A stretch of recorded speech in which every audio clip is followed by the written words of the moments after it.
एक सवाल था जो जनता का सवाल था, केंद्रीय स्वास्थ्य मंत्री से सवाल था, लेकिन संसद फिर अचानक से जो है दोबारा जो है वो एडजर्न हुई, तो संसद में नहीं उठा पाए। सप्लीमेंट्री करके पूछते तो यहां उठा रहे हैं। ये बहुत महत्वपूर्ण है। जिस देश में सरकार वन नेशन वन इलेक्शन की बात करती हो, एक राष्ट्र एक झंडे की बात करती हो, वहां एक दवा और विभिन्न दाम क्यों? एक कंपनी की उसी दवा का दाम 5 रुपए, दूसरी कंपनी का 200 रुपए। ये जो खुली छूट दी गई है, दवा में लूट करने की जो छूट दी गई, ये गलत।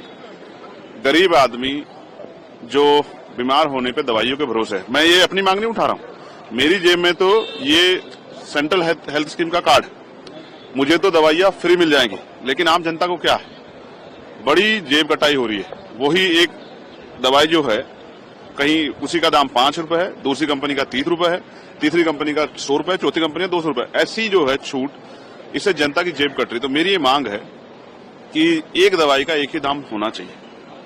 मैं ये नहीं कहता कि आप उसमें छूट ना दो, उनको लाभ ना दो, लाभ दो, लेकिन इतना अति लाभ मत दो अपने निजी फायदे में, कंपनी को फायदा पहुंचाने के, जिससे गरीबों को नुकसान हो जाए। आज बड़े पैमाने पर लोगों की जेब कट रही है, इसलिए मेरी ये मांग है कि एक दवा एक दाम नीति लागू होनी चाहिए, जिससे गरीबों को, चाहे वो अमीर हो या गरीब हो, सबको एक ही वैल्यू में दवाई मिले और लोगों का भला। योगी आदित्यनाथ आपके खिलाफ साजिश क्यों करेंगे? बड़े महत्वपूर्ण सवाल पे आए मानक भाई, बड़ी मुश्किल से आते हैं पत्रकार जो है ना, एंकर कभी बड़ी मुश्किल से आते हैं मुख्य सवाल पे। आपको याद है हाथरस की घटना पे मुख्यमंत्री जी ने क्या आरोप लगाया था कि 100 करोड़ की फंडिंग हुई है भीम आर्मी को? याद है नहीं याद है आपके?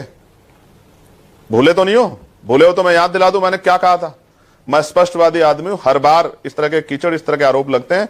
मैंने उस दिन भी कहा था अगर 1 रुपए की फंडिंग साबित कर दी या 1 रुपए मेरे अकाउंट में साबित कर दे तो राजनीतिक संन्यास ले लूंगा, वरना मुख्यमंत्री जी माफी मांगे। मैं आपको फिर कह रहा हूं ना, अपराध सरकार करेगी, पुलिस की। अच्छा है, आप बताओ, कानून का फेलियर नहीं है क्या?